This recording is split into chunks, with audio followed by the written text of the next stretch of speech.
আসসালামু আলাইকুম বন্ধুরা। আমি এমন একজন মানুষের সাথে সাক্ষাৎ করলাম এখন ফলসি মাঠের ভিতরে। দেখতে পাচ্ছি ভাই কোদাল কাঁধে করে সেই জমিটা সে কাজ করছিল। তা আমি ভাইকে ডাকলাম। আসলে এই যে বয়স, তার যে বয়স, আপনার বয়স কত বর্তমানে? আপনি আগে আসেন। তা আপনার ছেলে নেই? এক ছেলে আর এক মেয়ে। তা ছেলে বিবাহিত না অবিবাহিত? বিবাহিত। তা একসাথে একসঙ্গে। তো এইখানে আপনার সন্তান আসেনি কাজ করার না, জন্য? কাজ করতে আসেনি। কারণ কি, সে সকালবেলা কি করছে? কাজ করে না, ছেলে গেছে বাজার মুখে কনে আছে সেই জানে। ও, তা এই আপনি একলা একলা পরিশ্রম করছেন আর অথচ আপনার সন্তান পাশে নেই। না। তো বন্ধুরা দেখতে পাচ্ছেন একজন পরিশ্রমী বাবা, সে তার সংসারটা টিকিয়ে রাখার জন্য সে নিজে এই যে জমিটা কাজ করছে, অথচ তার সন্তান সকালবেলা এসে যদি দুই বাপ্পাটা কাজ করে তাহলে এই জমিটা এই যে আইল কাটতে কত সময় লাগে। সে এই যে আইল একলা একলা কাটছে। আর এই যে তার বয়সটা, আপনার অসুখ বিসুখ বর্তমানে আছে না? না। তার শরীরটা আল্লাহর রহমতে অনেকটা সুস্থ রেখেছে। এই ধরনের বিষয়গুলো আসলে উপলব্ধির একটা বিষয়।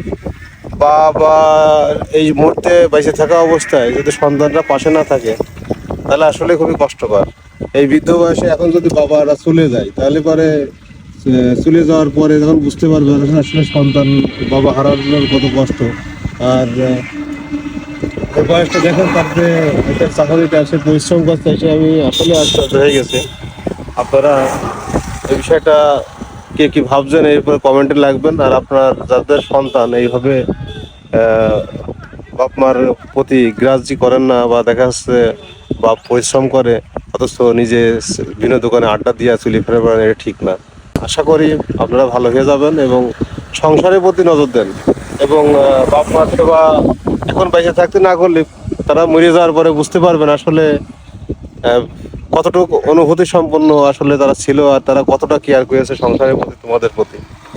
তাই সন্তানদের প্রতি আপনার কোনো বক্তব্য আছে কিনা? সন্তানের পর কি কাজ বাজ করে না, কয় যে আগে আমি করিনি তখন করবো কি, আমি কাজ বাজ আমি করতে পারবো না। আর কি বলবো তার, আর এখন সে শিয়ানা ছেলে, এখন তো কিছু বলা যাচ্ছে না। একটা ব্যবসা বাণিজ্য লাইন ঘাট ব্যবসায়ের মাঝে কোম্পানির ব্যবসা করতে মাঝে ছেড়িয়ে দিয়ে আর এখন করে না, এখন ওর চেষ্টা করছে করার জন্য। এখন সে বলছে দোকান দিয়ে দেওয়া, বাজারে তো দোকান চালাতে পারবে না, ছেলে বিলের সঙ্গে থাকা লোক দোকান শেষ করে ফেলবে। এই কারণেই যে কোনো একটা কাজে ঢুকাইতে হবে, তাছাড়া আর উপায় নেই। চাষবাদ আপনার সাথে যদি কতটুকু পারে এসে যদি সহযোগিতা করে দোনপাট দেখাশোনা করলে তো। না করলে তো করতে পারে, সেও কাজ করতে পারে, করবে না তাই। আচ্ছা, দোয়া করি সে শুভোদয় হোক। আর আপনারা যারা তাকে যদি কেউ চিনিয়ে থাকেন একটু বুদ্ধি দেবেন যাতে বাপ মার কাজে সহযোগিতা করে। আর আমি তাকে চিনি, আমি আমার সাথে দেখা হলো অবশ্যই বলবো। আর বৃদ্ধ বয়স, তার বয়সটা আসলে যে বয়স হয়েছে এই সময় তার হেল্প করা দরকার। আপনারাও যদি চিনিয়ে থাকেন অবশ্যই তার ভালো বুদ্ধি দেবেন। আর তার বন্ধুদের উপরেও কিছু বলার থাকলে বলেন।